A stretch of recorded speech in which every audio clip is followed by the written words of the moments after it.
નમસ્કાર મિત્રો, અમારી YouTube ચેનલમાં તમારું સ્વાગત છે। મિત્રો, અમે તમને જણાવીએ છીએ કે આ વિડીયોને અધૂરો ન છોડતા પૂરી માહિતી માટે વિડીયોને અંત સુધી ધ્યાનથી સાંભળજો, કારણ કે આજે આપણે જાણવાના છીએ કે માતા લક્ષ્મીએ પોતે કહ્યું છે કે સાવરણીને ઘરમાં આ જગ્યાએ રાખશો તો હું તે ઘરને 1 મહિનામાં કરોડપતિ બનાવી દઈશ। એટલે મિત્રો, આ જાણવું આપણા માટે ખૂબ જ જરૂરી છે। એટલા માટે અમે તમને જણાવીએ છીએ કે આખો વિડીયો અંત સુધી ધ્યાનથી સાંભળજો। તો ચાલો હું તમને જણાવું છું કે સાવરણીને કેવા વ્યક્તિને કરોડપતિ બનાવવાની ક્ષમતા ધરાવે છે અને ગરીબ પણ બનાવી શકે છે, કારણ કે શુકન શાસ્ત્રમાં તેના વિશે ઘણા બધા શુભ સંકેતો અને ઘણા બધા અશુભ સંકેતો જણાવવામાં આવ્યા છે। તેથી તમારા માટે એ જાણવું ખૂબ જ જરૂરી છે। સાવરણીનો ઉપયોગ કરવાની સાચી રીત। સાવરણીને ક્યારેય ઊભી ન રાખવી જોઈએ। આવું કરવાથી ઘરમાં પરેશાનીઓ આવે છે અને આપણા સારા દિવસોનો ક્યારેય અંત ન આવે તેનું પણ આપણે ધ્યાન રાખવું જોઈએ। આપણે ભૂલથી પણ ક્યારેય સાવરણી પર પગ ન અડાડવો જોઈએ। જો આવું થાય તો દેવી લક્ષ્મી ક્રોધિત થઈને આપણું ઘર છોડીને જતા રહે છે। મિત્રો, આ વિડીયોમાં અમે તમને શાસ્ત્રો અનુસાર સાવરણી કઈ દિશામાં રાખવી જોઈએ એ જણાવીશું અને કેવી રીતે સાવરણી તમને ધનવાન બનાવી શકે છે, આ તમામ બાબતો વિશે જાણીશું। ખૂબ જ સરસ મજાની વિગતવાર માહિતી આપીશું। જો શાસ્ત્રોના આધારે જોવામાં આવે તો સાવરણી એ દેવી લક્ષ્મીનું સ્વરૂપ છે। જો તમે સાવરણીનો ખોટી રીતે ઉપયોગ કરો છો તો આપણા જીવનમાં ગરીબી આવે છે, અને જો તમે તેને સાવરણીનો યોગ્ય રીતે ઉપયોગ કરો છો તો તે જીવનમાં સફળતાના દરવાજા ખોલે છે। મિત્રો, જો તમારું જીવન સામાન્ય રીતે જીવવામાં આવી રહ્યું હોય તો કોઈ સમસ્યા નથી, પરંતુ જો તમારે ઘણી વખત આર્થિક સમસ્યાઓનો સામનો કરવો પડતો હોય અને તમારા જીવનમાં આ બધી સમસ્યાઓ અને વસ્તુઓ ગરીબી અને નિરાશાઓ લાવે છે, તો બીજી તરફ જો તમે સાવરણીનો યોગ્ય રીતે ઉપયોગ કરશો તો તે તમને કરોડપતિ પણ બનાવી શકે છે। મિત્રો, વર્તમાન સમયમાં મોટા ભાગના લોકો પાસે સમય નથી હોતો। તેઓ તેમના કામમાંથી સમય નથી કાઢી શકતા, જેના કારણે તેઓ તેમના ઘરની સાફ સફાઈ નથી કરી શકતા। પરંતુ હું તમને એક સલાહ આપવા માંગુ છું। જો તમે સવારે ઘરમાં ઝાડુ નથી લગાવી શકતા તો સવારે વહેલા ઉઠવાનો પ્રયાસ કરો અને તમારે 10 મિનિટ સુધી તમારું ઘર સાફ કરવું જોઈએ। અને સફાઈ દરમિયાન જે કચરો તમને મળવાનો છે તે ફેંકવાની કોઈ જરૂર નથી। તમારે તેને શાંતિથી એક જગ્યાએ રાખવાનો છે।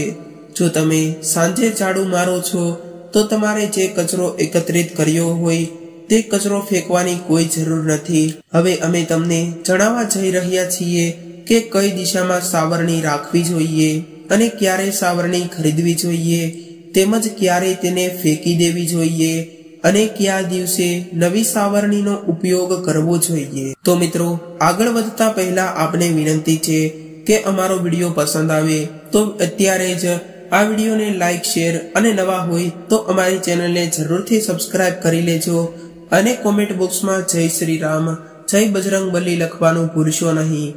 મિત્રો, સૌપ્રથમ તો અમે તમને જણાવી દઈએ કે અઠવાડિયામાં 7 દિવસ હોય છે। તેમાંથી કેટલાય આ પ્રકારના દિવસો જેમ કે સોમવાર, બુધવાર, ગુરુવાર અને શુક્રવાર જેવા દિવસોને સામ્યવાર કહેવામાં આવે છે। આ 4 દિવસો મંગળવાર, શનિવાર અને રવિવાર, આ 3 દિવસોને રૂઢ સાંખ્યવાર તરીકે ઓળખવામાં આવે છે।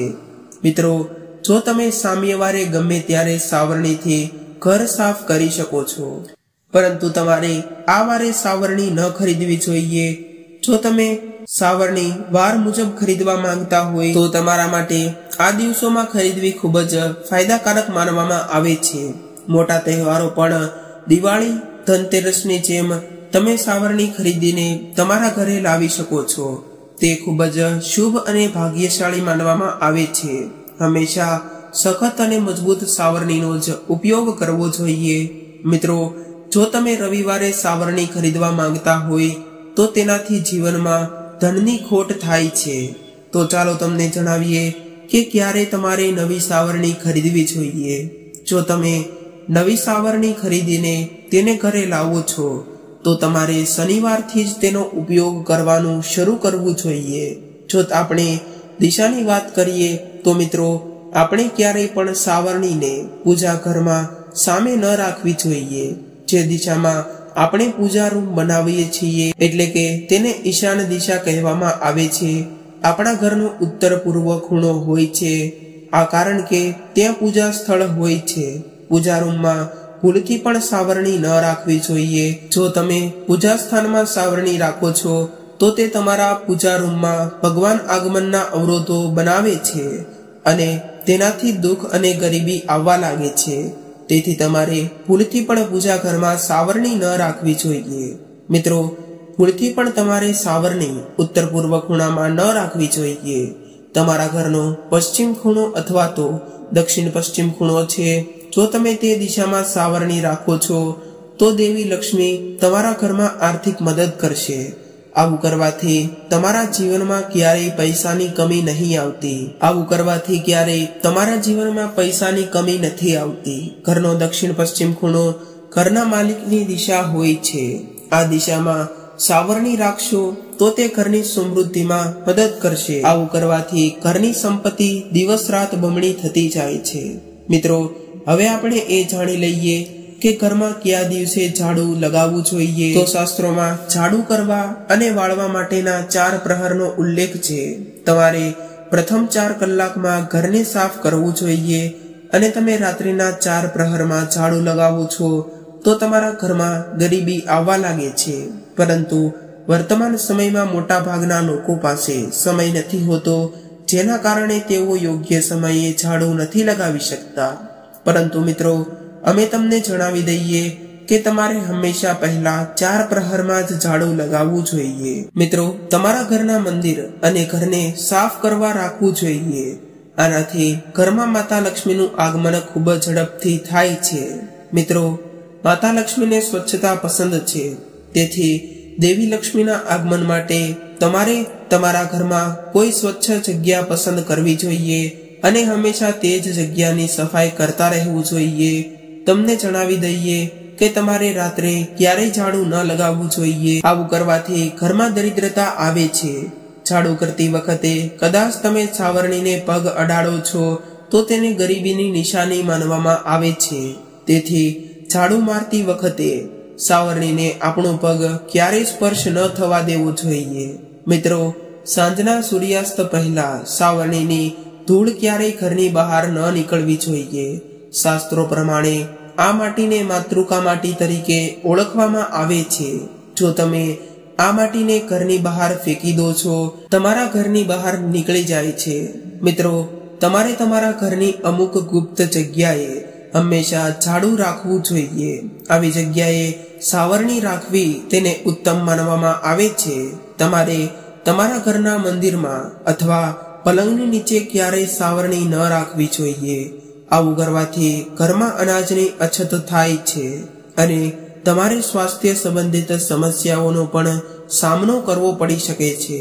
મિત્રો, જો તમારા ઘરમાં કોઈ બાળક અચાનક સાવરણીથી ઝાડુ લગાવવા લાગે તો તમારે સમજી લેવું જોઈએ કે તમારા ઘરમાં મહેમાનોનું આગમન થવાનું છે અને સાવરણી સાથે સંબંધિત આ શુકન માનવામાં આવે છે. જો તમે સૂર્યાસ્ત પહેલા નિયમિતપણે ઘરને સાફ કરો છો તો તમારા ઘરમાં દેવી લક્ષ્મીનો વાસ થવા લાગે છે. આ એક જૂની માન્યતા છે. આ પ્રમાણે જો તમે ઝાડુ લગાવો છો અને ગુરુવારે તમારા ઘરમાં ઝાડુ લગાવવાથી દેવી લક્ષ્મી ક્રોધિત થાય છે. તેથી તમારે ગુરુવારે ક્યારેય તમારા ઘરમાં ઝાડુ ન લગાવવું જોઈએ. શનિવાર અને રવિવાર તમારા ઘરની સાફ સફાઈ માટે શ્રેષ્ઠ દિવસો માનવામાં આવે છે. જો તમે આ દિવસે તમારા ઘરને સાફ કરો છો તો ત્યારે તમારે પોતાના પાણીમાં 1 ચપટી મીઠું નાખવું જોઈએ. ત્યારબાદ તમે ખુદ મહેસૂસ કરશો કે તમારા ઘરની બધી જ નકારાત્મક ઉર્જા દૂર થઈ ગઈ છે અને ઘરમાં સકારાત્મક ઉર્જાનો સંચાર થવા લાગશે. મિત્રો, જો તમે આર્થિક સંકટો, પૈસા સંબંધિત સમસ્યાઓનો સામનો કરી રહ્યા હોય અને એનાથી છુટકારો મેળવવા માંગતા હોય તો આવી પરિસ્થિતિમાં તમારે તમારા નજીકના મંદિરમાં વહેલી સવારે 4 થી 5 ની વચ્ચે જવાનું છે. ત્યાં શાંતિથી સાવરણી મૂકીને આવતા રહો. આવું કરવાથી તમને આર્થિક તંગીની સમસ્યામાંથી છુટકારો મળશે. હંમેશા સાવરણીને સાફ કરવી જોઈએ. સાવરણીને ક્યારેય ભીની ન રાખવી જોઈએ. એ વાતનું તમારે ખાસ ધ્યાન રાખો કે ઘરમાં ક્યારેય જૂની સાવરણી ન રાખવી જોઈએ. સાવરણી ક્યારેય ઘરની બહાર કે ધાબા પર ન રાખવી જોઈએ. આવું કરવું તેને અશુભ માનવામાં આવે છે. આવું કરવાથી ઘરમાં ચોરી થવાનો ભય રહે છે. સાવરણી હંમેશા એવી જગ્યાએ છુપાવીને રાખવી જોઈએ કે જ્યાં તેને આપણા સિવાય બહારનો વ્યક્તિ કોઈ પણ જોઈ ન શકે. જૂની સાવરણીને લઈને એની પૂજા કરો, જે ઘરનું ગૌરવ છે. તેમજ સાવરણીને ડસ્ટબિન પાસે ઈશાન ખૂણામાં ન રાખવી જોઈએ, કારણ કે આવું કરવાથી ઘરમાં નકારાત્મક ઉર્જા વધે છે અને ઘરમાં સુખ સમૃદ્ધિ નથી આવતી. ગંદા કપડાને સાવરણીથી ક્યારેય સ્પર્શ ન કરવો જોઈએ. વાસ્તુ અનુસાર બ્રહ્મ મુહૂર્ત દરમિયાન ક્યારેય સાવરણીથી ઘરને સાફ ન કરવું જોઈએ અને સાવરણીને સ્પર્શ પણ ન કરવું જોઈએ. એવું કહેવામાં આવે છે કે બ્રહ્મ મુહૂર્તમાં સકારાત્મક ઉર્જાનો પ્રવેશ થાય છે. દિવસનો એ સમય છે જ્યારે ઘરમાં ઘણી શાંતિ અને ખુશીઓ રહે છે. તમારે તમારા જીવનમાં એવી દિનચર્યા બનાવવી જોઈએ કે તમે બ્રહ્મ મુહૂર્ત દરમિયાન સાવરણીને સાફ ન કરો, જેથી તમારા ઘરની સકારાત્મક ઉર્જા તમારા ઘરમાં રહે અને સુખ શાંતિ બની રહે. સૂર્યાસ્ત બાદ સાવરણીને સ્પર્શ કરવો એ પણ અશુભ માનવામાં આવે છે. આવું કરવું એ દેવી લક્ષ્મીનો અનાદર કરવા જેવું માનવામાં આવે છે. આનાથી આર્થિક સ્થિતિ પર ખૂબ જ અસર પડી શકે છે. સૂર્યાસ્ત બાદ સાવરણીનો સ્પર્શ કેમ ન કરવો જોઈએ, તેને કેમ ન અડવું જોઈએ? તો પૌરાણિક કથાઓમાં કહેવાયું છે કે જે ઘરમાં સાવરણીનું અપમાન થાય છે ત્યાં ધનની હાનિ થાય છે, કારણ કે ધનની દેવી માતા લક્ષ્મીનો સાવરણીમાં વાસ હોવાનું માનવામાં આવે છે. વિદ્વાનોના મતે સાવરણીના પીછાને સ્પર્શ કરવાથી માતા લક્ષ્મીનો અનાદર થાય છે. સાવરણી ઘરનો કચરો દૂર કરે છે અને કચરાને દરિદ્રતાનું પ્રતીક માનવામાં આવે છે.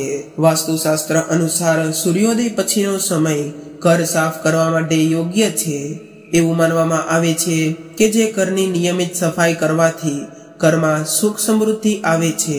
અને જો તમે રાત્રે સફાઈ કરો છો તો ઘરમાં રહેલી નકારાત્મક ઉર્જા બહાર નીકળી નથી જતી. ઘરમાં સાવરણીને કઈ જગ્યાએ રાખવી?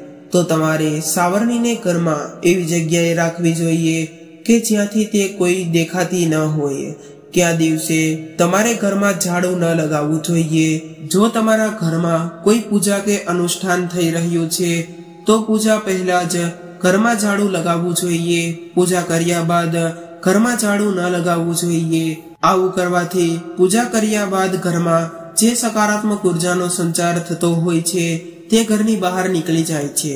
ઘરમાં ક્યારેય તૂટેલી સાવરણીથી ઝાડુ ન લગાવવું જોઈએ. કયા દિવસે ઝાડુ ફેંકી દેવું જોઈએ. વાસ્તુ અને જ્યોતિષ શાસ્ત્રમાં એવું માનવામાં આવે છે કે તમારે શનિવારે, અમાવસ્યા, હોલિકા અથવા તો ગ્રહણ પછી તમારા ઘરની જૂની સાવરણી દૂર કરવી જોઈએ. મિત્રો, ધનના દેવી માતા લક્ષ્મી સાવરણીમાં વાસ કરે છે, એટલે આવી ભૂલો ભૂલથી પણ ન કરવી જોઈએ. આપણે બધા જ એ સારી રીતે જાણીએ છીએ કે જે ઘરમાં સ્વચ્છતાનું ધ્યાન રાખવામાં આવે છે એ ઘરોમાં માતા લક્ષ્મીનો હંમેશા વાસ હોય છે. આપણે બધા જ જાણીએ છીએ કે ઘરમાં સાવરણીનો ઉપયોગ કેવી રીતે કરવો, પરંતુ હજુ પણ ઘણા અજાણતા આપણે એવી ભૂલો કરીએ છીએ જેના વિશે આપણને પણ જાણ નથી હોતી. એટલે અમે તમને જણાવી દઈએ કે સાવરણીનો ઉપયોગ કેવી રીતે કરવો જોઈએ. તો કઈ મુખ્ય બાબતો ધ્યાન રાખવી જોઈએ? વિદ્વાનોના મતે સાવરણી પર પગ મૂકવાથી દેવી લક્ષ્મીનો અનાદર થાય છે. સાવરણી ઘરનો કચરો બહાર કાઢે છે અને કચરાને દરિદ્રતાનું પ્રતીક માનવામાં આવે છે. જે ઘરમાં સંપૂર્ણ સ્વચ્છતા હોય છે તે ઘરમાં સુખ સમૃદ્ધિ હંમેશા હોય છે, અને જે ઘરમાં ગંદકી હોય છે ત્યાં ગરીબી હોય છે. જે ઘરમાં સ્વચ્છતા નથી તે ઘરમાં સભ્યોને અનેક પ્રકારની આર્થિક સમસ્યાઓનો સામનો કરવો પડે છે. શા માટે ઘરને સંપૂર્ણ સ્વચ્છ રાખવા પર ભાર મૂકવામાં આવે છે? જેનાથી ઘરની ગરીબી દૂર થઈ શકે અને માતા લક્ષ્મીના આશીર્વાદ મેળવી શકાય। ઘરમાંથી ગરીબી જેવો કચરો દૂર કરીને સાવરણી એટલે કે માતા લક્ષ્મી આપણને સુખ અને સમૃદ્ધિની પ્રાપ્તિ કરાવે છે। તો મિત્રો, આજની રજૂઆત તમને કેવી લાગી કોમેન્ટ બોક્સમાં જરૂર જણાવજો અને જો પસંદ આવી હોય તો વિડીયોને લાઈક, શેર અને નવા હોય તો અમારી ચેનલને જરૂરથી સબસ્ક્રાઇબ કરી લેજો અને પ્રોત્સાહિત કરવાનું ભૂલશો નહીં। જય માતા લક્ષ્મી।